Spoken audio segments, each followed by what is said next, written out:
Hi, I'm James and I learned to make scale plastic model kits. Today I'm going to show you my entire fleet of 1 to 350 scale ships. Roll that intro.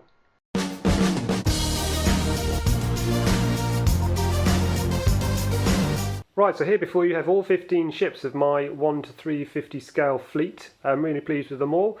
Before we get too far along the walk around, if you haven't already thought about it, please consider subscribing, because each of these kits have got an associated playlist of about 4 or 5, even 6, I think in case of the new it's build videos. So have a look through those and you can see the progress, and then you can see how I'm getting on with the Prince of Wales that I'm working on at the moment. So yeah, consider subscribing, hit that bell notification, and you'll stay up to date with everything I'm working on.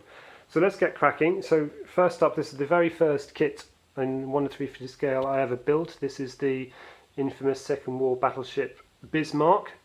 Next to that we have the Prince of Wales, who's actually fought against the Bismarck.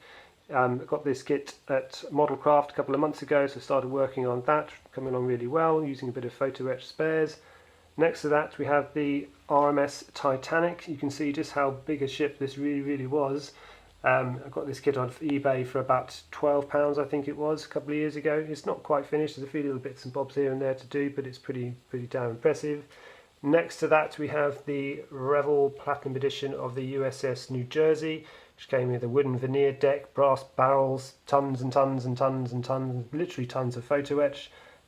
Being the modernised version, it's got a helicopter landing pad at the back, and tomahawks and CIWS Gatling guns and so forth, so it's really impressive.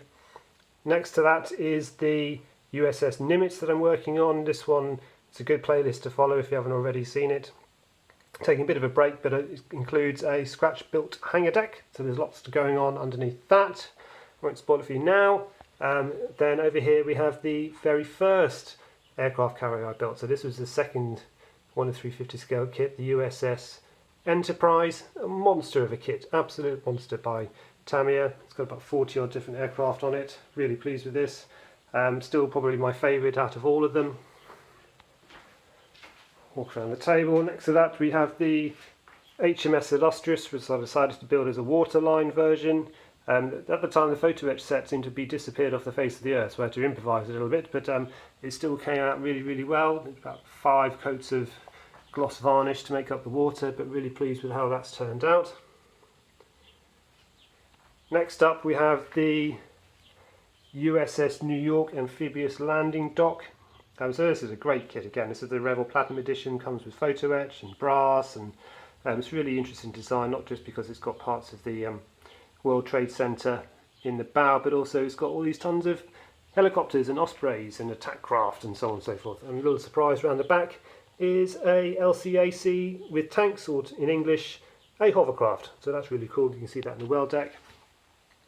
Next to that we have my 2 destroyers. We've got the Spruance at the top there, and the bottom is the USS Ticonderoga.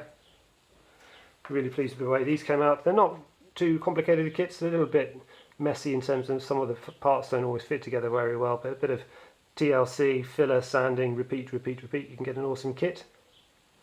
Next up is my 2 Littoral class ships. So you've got the Coronado at the bottom here and the Freedom at the top, so 2 very interesting different designs, modern US Navy warships, tons of photo etch again on those.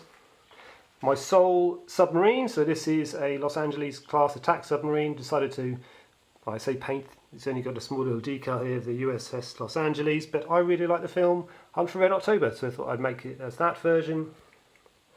Over here we have the USS Hopper, it's an Arleigh Burke class destroyer. Also use this video for weathering techniques and how to use photo etch guides, so have a look at those if you haven't already. And lastly, the USS Oliver Hazard Perry, which similar vessel to was actually in the Hunt for Red October when the Red October surfaces as well. But this is a great little kit, and you can really see, because they're all in the same scale, how tiny this is compared to some of the others. Anyway, I hope you find this interesting. It's really nice actually getting them all dusted off and out of the shelves and onto one big table so you can see them all in all their glory. But if you've got a favourite class, what's your favourite? Is it the aircraft carriers? Is it the battleships? Or is it even the destroyers? Have a link and have a click on the poll in the above and top right corner and let me know what you think. But yeah, happy to answer any questions or comments, and thanks for watching.